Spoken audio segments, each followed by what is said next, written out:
നമസ്കാരം. അമ്പലപ്പുഴയിലെ ദൃശ്യം മോഡൽ കൊലപാതകം ഞെട്ടിപ്പിക്കുന്നതാണ്.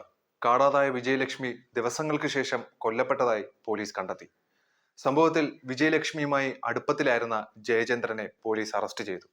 ജയചന്ദ്രനാണ് വിജയലക്ഷ്മിയെ കൊലപ്പെടുത്തിയത്. കേസിൽ അമ്പരപ്പിക്കുന്ന വിവരങ്ങളാണ് പുറത്തുവരുന്നത്. വിജയലക്ഷ്മിയുടെ മരണകാരണം തലക്കേറ്റ ആഴത്തിലുള്ള മുറിവുകളെന്ന് പ്രാഥമിക പോസ്റ്റ്മോർട്ടം റിപ്പോർട്ടിൽ പറയുന്നു.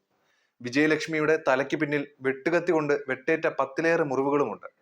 ശ്വാസം മുട്ടിച്ച് കൊലപ്പെടുത്താനും ശ്രമം നടന്നിട്ടുള്ളതായി പോസ്റ്റ്മോർട്ടം റിപ്പോർട്ടിലുണ്ട്. സംഭവത്തെക്കുറിച്ച് പോലീസ് പറയുന്നത് ഇങ്ങനെയാണ്: വിജയലക്ഷ്മിയും ജയചന്ദ്രനുമായി വാക്കുതർക്കം നടന്നു. അതിനിടെ ജയചന്ദ്രൻ വിജയലക്ഷ്മിയെ പിടിച്ച് തള്ളി. വിജയലക്ഷ്മി കട്ടിലിൽ തലയിടിച്ചാണ് വീണതെന്ന് പോലീസ് പറയുന്നു. വീഴ്ചയുടെ ആഘാതത്തിൽ വിജയലക്ഷ്മി അബോധാവസ്ഥയിലായി. വിജയലക്ഷ്മി മരിച്ചുവെന്നാണ് ജയചന്ദ്രൻ കരുതിയത്. തുടർന്ന് ശരീരം കുഴിച്ചുമൂടാൻ പ്രതി ജയചന്ദ്രൻ ശ്രമിച്ചു. വിജയലക്ഷ്മിയെ കയർ കെട്ടി കുഴിയിലേക്ക് വലിച്ചിഴച്ചു കൊണ്ടുപോയി. അതിനിടെ വിജയലക്ഷ്മി ഉണർന്നു. ഇതോടെ ജയചന്ദ്രൻ വിജയലക്ഷ്മിയെ കൊലപ്പെടുത്തുകയായിരുന്നു എന്ന് പോലീസ് പറയുന്നു. വീട്ടിലുണ്ടായിരുന്ന വെട്ടുകത്തി ഉപയോഗിച്ച് തലയുടെ വലതുഭാഗത്തും പിന്നിലുമായി ആഞ്ഞു വെട്ടി. തലയിൽ 10ലേറെ തവണ വെട്ടേറ്റിട്ടുണ്ടെന്നാണ് പ്രാഥമിക പോസ്റ്റ്മോർട്ടം റിപ്പോർട്ട്. വെട്ടുകത്തി തിരിച്ചു പിടിച്ച് തലക്കടിച്ച് മാരകമായി പരിക്കേൽപ്പിച്ചു. പിന്നീട് ശ്വാസം മുട്ടിച്ച് കൊല്ലാനും ശ്രമം നടത്തി. തലക്കേറ്റ മാരകമായ മുറിവാണ് മരണകാരണമായത്.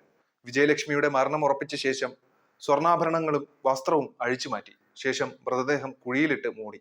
നായകൾ കുഴിയിൽ നിന്നും മൃതദേഹം പുറത്തെടുക്കുമെന്ന സംശയത്തിലാണ് പിന്നീട് കോൺക്രീറ്റ് മിശ്രിതവും കല്ലുമെല്ലാം കുഴിയിൽ നിരത്തിയത്. അഴീക്കൽ ഹാർബറിൽ ജോലി ചെയ്യുന്നതിനിടെയാണ് വിജയലക്ഷ്മിയും ചന്ദ്രനും തമ്മിൽ പരിചയപ്പെട്ടത്. വിവാഹബന്ധം വേർപെടുത്തി കുലശേഖരപുരത്ത് തനിച്ച് വാടകയ്ക്ക് താമസിക്കുകയായിരുന്നു വിജയലക്ഷ്മി. വിജയലക്ഷ്മിയുമായി കഴിഞ്ഞ 2.5 വർഷമായി ജയചന്ദ്രന് അടുപ്പമുണ്ട്.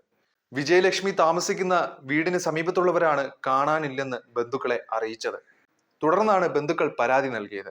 വിജയലക്ഷ്മിയും ജയചന്ദ്രനും തമ്മിൽ നേരത്തെ പ്രശ്നങ്ങൾ ഉണ്ടായിരുന്നുവെന്നും വിജയലക്ഷ്മിയുടെ സഹോദരിയും സ്ഥിരീകരിക്കുന്നുണ്ട്. പോലീസ് നടത്തിയ അന്വേഷണത്തിനൊടുവിലാണ് ജയചന്ദ്രൻ പിടിയിലാകുന്നതും വിജയലക്ഷ്മിയുടെ തിരോധാനത്തിന്റെ ചുരുളഴിയുന്നതും.